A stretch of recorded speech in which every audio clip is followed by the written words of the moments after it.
ازيكم حبايبي؟ عاملين ايه؟ يا رب تكونوا بخير. النهارده هنعمل مع بعض احلى نجريسكو بطريقه سهله وجميله جدا، او في ناس بتقول عليها بشاميل الفراخ، بس هنعملها النهارده مع بعض بطريقه جميله وسهله. لو عجبتكم الطريقه ما تنسوش تقولوا لنا في الكومنتات. نسمي الله ويلا نبدا. اول حاجه معانا كيلو مكرونه اقلام، او مكرونه بلبن، او المكرونه الطويله اللي هي شكلها دي. ولو متاح عندك مكرونه من اللي هي العاديه مفيش اي مشكله، برضو بتبقى حلوة، بس دي بتبقى افضل يعني.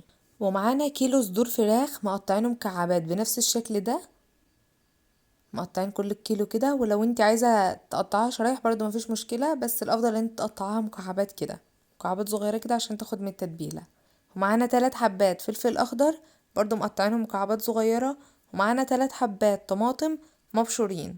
ومعانا بصلة واحدة كبيرة، ولو بصل وسط يبقى بصلتين وسط. وده معانا ميكس جبن شيدر ورومي وموتزاريلا، لو متاح نوع واحد او نوعين برضو يقضي الغرض، يعني نحاول تكون ايه الوصفة اقتصادية خالص. ومعانا البهارات: معلقة كبيرة ملح، معلقة كبيرة بهارات فراخ، نص معلقة صغيرة فلفل، معلقة صغيرة شطة، واربع معالق كبار دقيق، وكيلو لبن مغلي. هنجيب حلة وهنملي حوالي نصها مية ونسيبها لحد ما تغلي، وما تقرب تغلي هنحط فيها معلقة كبيرة ملح. وبعد كده هننزل فيها المكرونة، كيلو المكرونة، وهنسيبه لحد ما يستوى، بس مش لحد ما يستوى قوي، نص سوية كده، علشان هي لسه هتكمل سوية في الطاجن. فطبعا عشان ما تبقاش مهرية وما تحط في الطاجن تعجن وكده، لازم تكون مش مستوية قوي، لازم تكون ايه نص سوية كده يعني. هنسوي الفراخ بقى وهنعمل بقى احلى تتبيلة.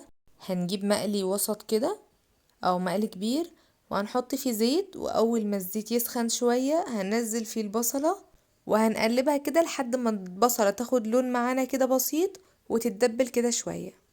هنفضل نقلبها كده لحد ما البصلة تبدأ تدبل كده معانا وتاخد لون كده بنفس الشكل ده. هنبدأ بقى ننزل عليها الفراخ عشان تاخد الصدمة. لما ننزل الفراخ وعلى زيت سخن، الفراخ ما هتنزلش مية وهتاخد صدمة كده، واول ما هتنزلها هتلاقيها بدأت تغير لون. هتستمر كده في التقليب لحد ما كل الفراخ كده تاخد لون، كل قطع الفراخ يعني تكون كلها اخدت الصدمة كده من الزيت واخدت لون. ما تنسوش تجربوها وتقولوا رأيكم في الكومنتات. ما تنسوش تعملوا لايك للفيديو واشتراك في القناة وتفعيل الجرس عشان يوصلكم كل جديد. كده كل قطع الفراخ اخدت لون معانا اهو، ما خدتش وقت خالص. اول ما كل الفراخ اخدت لون معانا بالشكل ده هننزل عليها بالبهارات: الملح وبهارات الفراخ والفلفل والشطة. الطريقة بسيطة جدا ومفيش فيها اي بهارات غريبة او اي حاجة غريبة، الطريقة سهلة جدا. لو جربتوا الوصفة دي هتعملوها على طول من كتر ما هي سهلة وسريعة. هنقلب كل البهارات كده مع الفراخ كويس، وبعد ما قلبناها كويس بالشكل ده هننزل بقى ب3 حبات الفلفل الاخضر اللي قطعناهم مكعبات، هنقلبهم برضو كويس كده مع الفراخ. وهننزل برضو ب3 حبات الطماطم اللي احنا بشرينهم، ويفضل ان الطماطم تكون مبشورة ما تكونش قطع. هنسيبها بقى لحد ما تستوى. على ما الفراخ تستوى والمكرونة تتسلق هنعمل بقى الوايت صوص بتاع النجرسكو. اول حاجة معانا معلقتين كبار سمنة، وهنحطهم على النار كده لحد ما يسيحوا. وبعد ما هيسيحوا هنضيف عليهم 4 معالق كبار دقيق. هنستمر في التقليب كده لحد ما الدقيق كده يندمج كده مع السمنة ويبقى ايه بنفس الشكل ده ويبقى بالسم كده. اول ما هتغلي كده هنشيلها من على النار. بعد كده هنحط اللبن على النار وهنضيف عليه السمنة والدقيق اللي احنا لسه عاملينهم. هنضيفهم كده على اللبن وهنقلبهم كويس. ومش هنضيف بقى لا بيض ولا اي اضافات تانية، هو كده بس. لسه بس هنحط البهارات. هنقلبه كده لحد ما يبدأ يتقل معانا. اول ما هيبدأ يتقل معانا هنضيف عليه البهارات. معانا 3/4 معلقة كبيرة ملح، وربع معلقة كبيرة فلفل. دي بس البهارات بتاعتنا اللي هنضيفها. بعد كده هنطفي عليها ويبقى كده الوايت صوص بتاعنا جاهز. هنبدأ بقى نجهزه عشان يدخل معانا الفرن. اول حاجة هنجيب طواجن تكون حراري عشان تنفع طبعا ان هي تدخل الفرن معانا. هنضيف اول حاجة كده من تحت المكرونة الاقلام كده، هنضيف حوالي ربع الطاجن، ما تكونش كتير. وهنعمل كل الكمية اللي عندك بالشكل ده، عندك نفس العدد اكتر اقل حسب اللي موجود عندك.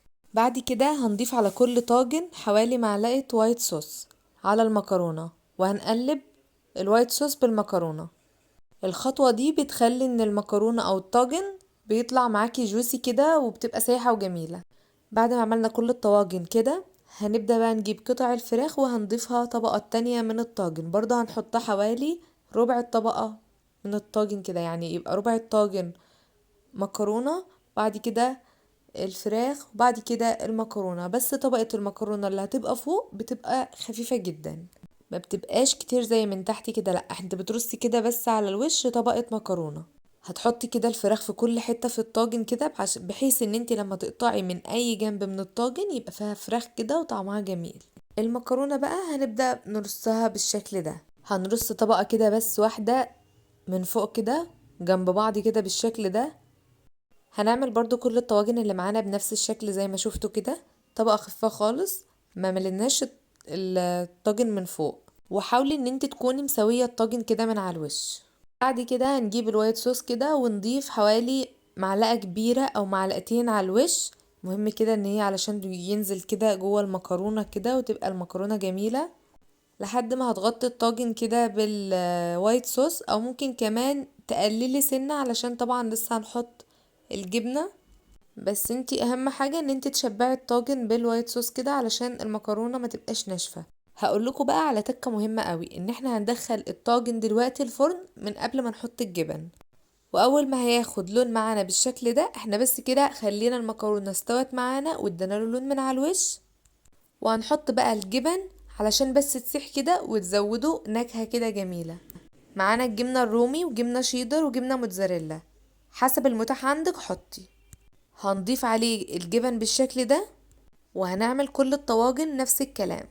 هندخله بقى الفرن عشان بس الجبنة تسيح، وكده الجبنة ساحت معانا وبقى احلى طاجن نجرسكو بالفراخ.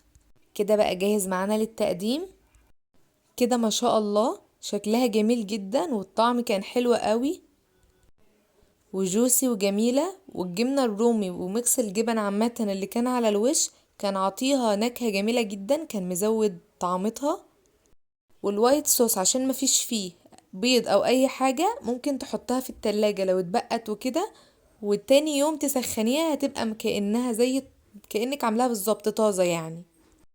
شوفوا ما شاء الله المكرونة غرقانة وايت صوص، والفراخ كمان كانت جميلة جدا مع البطاطس المقرمشة بقى، كانت احلى طاجن نجرسكو تاكلوه. ما تنسوش تجربوها بالطريقة الجميلة دي والسهلة دي وتقولوا لنا رأيكم في الكومنتات. ما تنسوش تعملوا لايك للفيديو واشتراك في القناة وتفعيل الجرس عشان يوصلكم كل جديد.